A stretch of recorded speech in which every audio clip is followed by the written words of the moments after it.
के साथ आइए देखते हैं हमारा खास कार्यक्रम संपादक के गोट।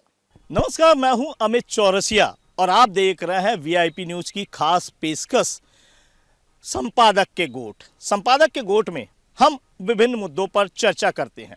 आज इस समय जैसा कि माहौल है, यहाँ पर मतदान हो चुका है, मतगणना का इंतजार है, लेकिन मतगणना के पहले जो इस समय विषम परिस्थिति बनी हुई है, भाजपा कह रही है कि निर्वाचन आयोग हमारी शिकायतों पर ध्यान नहीं दे रहा है। जिस तरीके से मतदान के दौरान जो कांग्रेस के लोगों ने यहाँ पर बंदरबाट की है या भाजपा के लोगों ने बंदरबाट की है, तो वहीं कांग्रेस का भी कहना है कि यहाँ पर हमारी शिकायतों पर कार्यवाही नहीं हो रही है।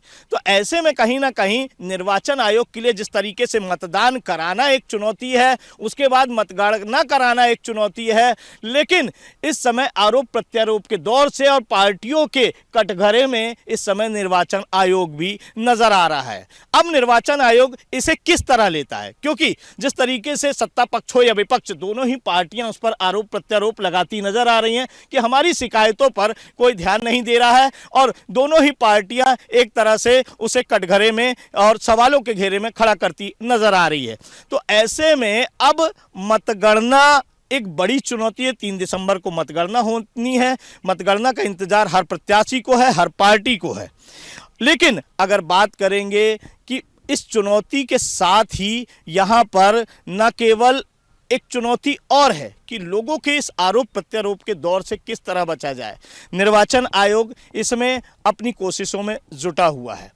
हमारे साथ आज एक विशेष नवोदित पत्रकार हैं छत्तीसगढ़ के गौरव सिंह चंदेल, जो आज इस मुद्दे पर हमारे साथ अपने विचारों को साझा करेंगे। तो हमारे साथ गौरव सिंह चंदेल जी है। गौरव जी, आपका स्वागत है वीआईपी न्यूज में। धन्यवाद।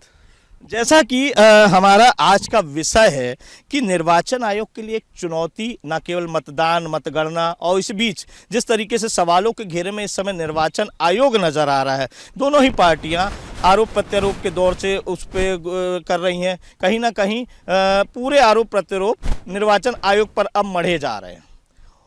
इसे किस चुनौती के रूप में आप देखते हैं? देखिए, अब चुनाव हो चुके हैं, लगातार चुनाव हो चुके हैं, सारे मुद्दे उठा लिए। अब पार्टियां 3 तारीख तक अस्थिर, अभी किसकी सरकार बनेगी किसी को कुछ नहीं पता। तो अब क्या करें?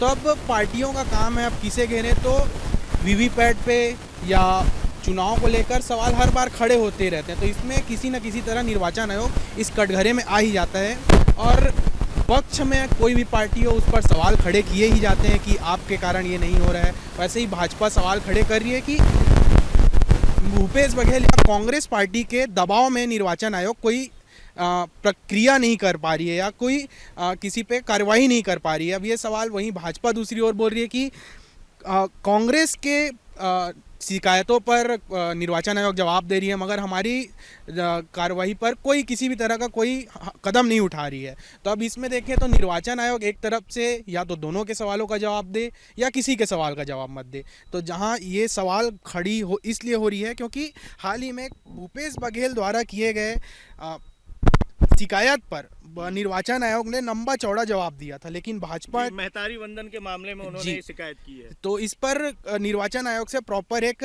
आंसर आया था। लेकिन भाजपा कई बार शिकायत करने जा चुकी है। उनके शीर्ष नेता हो विजय बघेल, बृजमोहन अग्रवाल जी कई बार